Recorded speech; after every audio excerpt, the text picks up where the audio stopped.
Aujourd'hui, l'éducateur est une lunette de soleil. L'éducation, c'est une responsabilité énorme. Ce qu'on peut dire le dernier système. Simplement avec un peu de pédagogie. Bonjour Muriel Epstein. Bonjour Claude Tram. Tu es présidente fondatrice de Transapi, mais c'est quoi Transapi? Alors c'est une association qui a été fondée par des enseignants.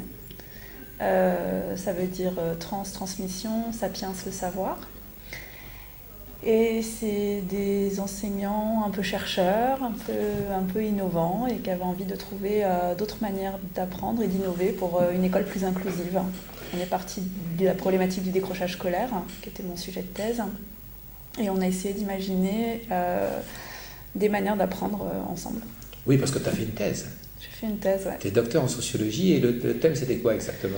C'était les parcours des 16-25 ans et les faits établissements. Et en fait, j'ai fait un suivi de cohorte de jeunes de 16 à 25 ans dans toute la France,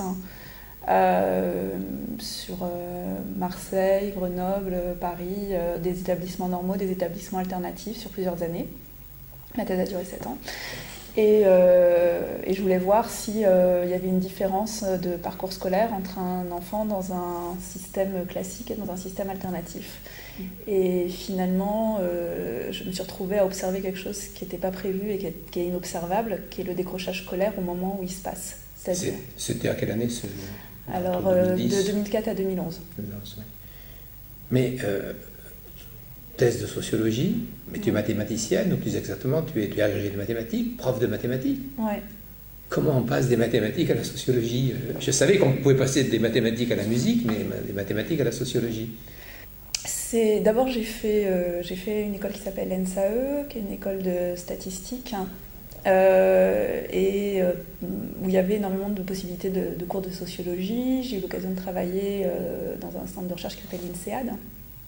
Donc j'avais fait de la sociologie pendant mes études. Et puis à la fin de ma première année, à l'époque ça s'appelait encore IUFM, j'ai vu que les élèves décrochaient et j'étais très inquiète en fait. Je me suis dit, mais alors moi ça faisait déjà longtemps que j'enseignais comme vacataire ou dans le privé ou dans le supérieur. Et c'était ma première année dans le public, toute l'année entre guillemets classique. Et du coup, ça m'a beaucoup interrogée, l'IUFM m'a beaucoup interrogée sur le système et je me suis demandé ce qui se passait et j'ai essayé d'en parler un peu autour de moi. Et à l'époque, on est en 2004, c'est la problématique émergente, c'est la problématique de la délinquance. On est dans la pénalisation de l'absentéisme, on est là-dedans. Donc je m'intéresse beaucoup aux travaux de Michel Foucault, Surveiller et punir, l'école comme institution totale. Et j'ai fait ma thèse sous la direction du spécialiste de Foucault. Voilà. Donc au départ, j'étais complètement là-dedans et j'ai dérivé vers les sciences de l'éducation finalement au fur et à mesure de ma thèse et de mes rencontres et de la construction même du sujet sur le décrochage scolaire dans le panorama politique, puisque le problème a été consacré en 2013. Le premier livre sur le décrochage scolaire apparaît en 99 par une association qui s'appelle La Bouture. Avant, on n'en parle pas. Dans les années 60-70, il y a 200 000 abandons d'études par an, c'est-à-dire beaucoup plus qu'aujourd'hui, et c'est normal. Donc la question du décrochage scolaire, c'est une question qui est relativement nouvelle. Alors, faut-il parler de la question du décrochage scolaire ou plutôt celle du raccrochage scolaire? Aujourd'hui, moi, je suis encore à un autre niveau et enfin, voilà, moi, je t'ai rencontré autour d'un sujet qui est le numérique. Et aujourd'hui, ma question, elle est même pas décrochage, raccrochage, elle est collectif. Elle est comment est-ce qu'on fait une école inclusive, en fait. Donc là, on traite l'école non pas sous l'angle uniquement des décrocheurs, mais on la traite globalement en s'adressant à tous les apprenants. Exactement, parce que la question c'est qu'à partir du moment où on crée un groupe qui a une spécificité, on crée des exclus. Dès qu'on crée une norme, on crée des déviants à la norme. Finalement, moi j'étais très surprise la première année à Transapi de voir arriver des enfants précoces, des enfants qui avaient des dyslexies, des handicaps divers. C'est-à-dire que finalement, quand on s'intéresse au décrochage, on s'intéresse à tous les jeunes qui ne sont pas bien à l'école. J'ai vu samedi un film qui s'appelle L'école m'a tué, qui a été fait par un gamin de 16 ans, brillantissime, sur le harcèlement scolaire et comment le harcèlement scolaire conduit... j'allais dire au mieux au décrochage, puisque ça vient de la survie et au pire au suicide. Enfin, c'est vraiment important d'essayer de repenser une école plus inclusive et plus collective où chacun peut trouver sa place et donc de réactualiser des pédagogies type Freinet et donc d'utiliser les outils qu'on a aujourd'hui. Mais alors, la nouveauté, c'est donc le numérique qui permet de faire une école inclusive, plus inclusive, ça facilite la mise en place, ouais, parce que c'est très facile de donner... quelque chose que je faisais déjà en papier quand j'enseignais il y a 10 ans, d'avoir plus d'exercices pour machin qui va plus vite, un jeu en plus, etc. Là, si on peut utiliser des banques d'exercices préprogrammées avec des corrections intégrées, on peut individualiser les cours tout en ayant un collectif qui va travailler ensemble, etc. Donc ça facilite ça, ouais. Alors, Transapi, je suppose que la collectivité publique, soit collectivité locale, voire l'État, s'est intéressée à vos travaux ? Oui, alors on est très suivi au niveau de la direction du numérique éducatif, qui s'est beaucoup intéressée à ce qu'on a fait, notamment Transimook, c'est-à-dire le fait de proposer à des jeunes de faire des cours pour les autres, ce que n'importe quel enseignant peut faire. On est dans le champ du méta, c'est-à-dire on est dans le champ où les jeunes apprennent, réfléchissent à la façon dont les camarades devront apprendre et donc ce qu'il faut leur donner pour qu'ils apprennent. Ouais. Et du coup, à partir du moment où on passe au méta, la question du contenu devient un accessoire. Tout à fait. Et donc ils y arrivent. Tout à fait. C'est-à-dire que quand ils sont coincés parce que ils vont dire « Ah mais moi mon brevet je ne l'ai pas eu, comment je vais aider mon petit frère à l'avoir ?» Non, mais trouve une belle histoire, dessine des beaux dessins, va regarder sur Internet, on va mettre les bonnes dates, quoi. Et finalement, ils y arrivent. On a des choses très belles avec les primo-arrivants.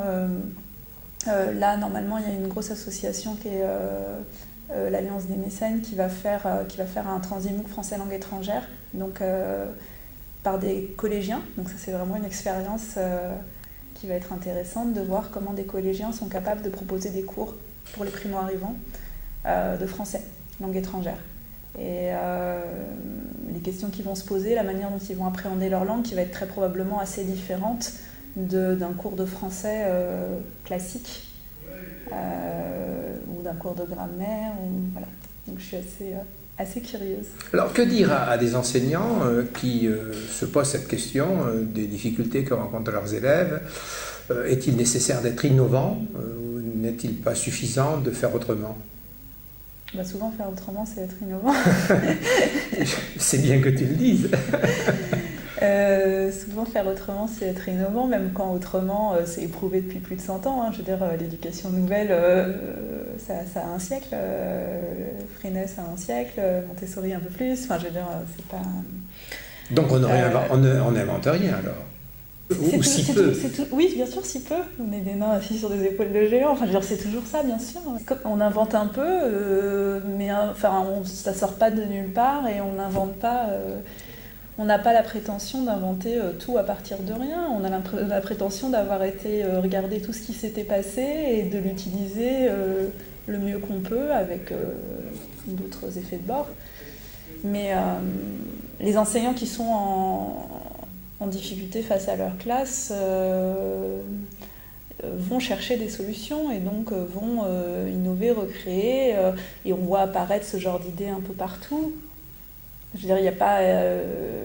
on voit des capsules vidéo, il y a d'autres profs qui ont eu des idées similaires à celles qu'on a mises en œuvre. Alors aujourd'hui, on voit à l'institution, je pense à la direction du numérique pour l'éducation, mais pas que, la pédagogie de la classe inversée, c'est peut-être là qu'une solution simple à mettre en œuvre pour expérimenter notre façon d'enseigner. Est-ce que c'est ce que vous disiez à l'époque, ou est-ce que ce qu'on dit aujourd'hui, c'est quelque chose qui correspond à ce que vous pensiez à l'époque ? J'ai le droit de redire une phrase que tu as dite tout à l'heure Vas-y. sur l'important, c'est pas les outils, c'est la pédagogie. Oui. C'est-à-dire que dans les années 50, il y avait des émissions radio. J'en ai entendu un l'autre jour, c'est à mourir de rire, sur la télévision va révolutionner l'éducation et on aura le cours à la télé, et donc, etc. Ce qui est de la classe inversée finalement. Bien sûr. La classe inversée, on peut le faire sans numérique. On demandait aux élèves de lire le cours à la maison et faire des exercices en classe. Ça a beaucoup de vertus, le fait de proposer des classes inversées. Après, il y a plein de manières de faire des classes inversées.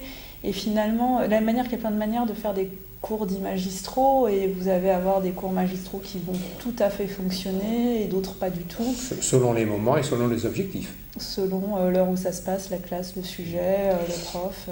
Mais le cœur, en fait, de la réflexion qu'il faut mener dès lors qu'on veut enseigner autrement, ne serait-il pas de mettre en œuvre une pédagogie de l'action, une pédagogie active, où en fait l'élève est lui-même acteur de son propre apprentissage? Ça, c'est ce qu'on défend, ça, c'est ce que je défends et ce qu'on défend à Transapi. Alors, vous défendez donc l'idée de l'élève est acteur de son apprentissage? Ça fait partie de nos missions, rendre l'élève acteur de son apprentissage. Apprendre entre pairs?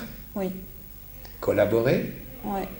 Être solidaire, on a des valeurs de solidarité, de bienveillance et de générosité, et le fait de travailler collectivement et de s'entraider, pour nous, c'est extrêmement important. Donc on est dans une situation de confiance. On est dans une situation de confiance ou de créer la confiance, et c'est là que c'est très intéressant de revenir aux pédagogies Freinet et à tout ce qui va permettre de travailler le groupe et le collectif. Mais alors, que fait le professeur? Il permet de travailler le groupe et le collectif. Et il accompagne le jeune dans son parcours, donc il change complètement de positionnement. Quand on interroge les profs qui utilisent beaucoup le numérique, la classe inversée, etc., disent qu'ils ont complètement changé de positionnement dans la classe. Ils sont beaucoup plus en accompagnement des élèves individuellement, éventuellement prendre un groupe d'élèves à part pour l'aider pendant que les autres travaillent sur autre chose. Ils ont un type de fonctionnement qui est radicalement différent. Mais tu enseignes? Oui, j'enseigne. Et aujourd'hui, tu enseignes à l'université? Ouais, ça c'est nouveau. Et tu enseignes la sociologie, non? La sociologie et les statistiques. Et les statistiques, ah oui. Oui, parce qu'il y a beaucoup de statistiques en Et sociologie. oui, bien sûr. J'enseigne, je commence demain. Ah, tu commences demain? Ouais. Alors une question simple quand même. Donc, est-ce qu'on peut aller jusqu'à dire, pour aimer, il faut faire? J'y avais pas pensé. Alors je disais que, moi la phrase que je donne souvent, c'est celle de Daniel Pénac, lire comme aimer ne supporte pas l'impératif. Et pour aimer, il faut avoir l'espace. Donc il faut que ce soit pas obligatoire ou légitime. Enfin, comme disait Freinet, nul n'est maître commandé d'autorité, et c'est pas parce que je décide que vous devez savoir ça, ça n'a pas de sens. Ils le sauront éventuellement pour l'examen. Après, donc il faut commencer par donner du sens à ce qu'on fait. Merci beaucoup, Muriel Afia.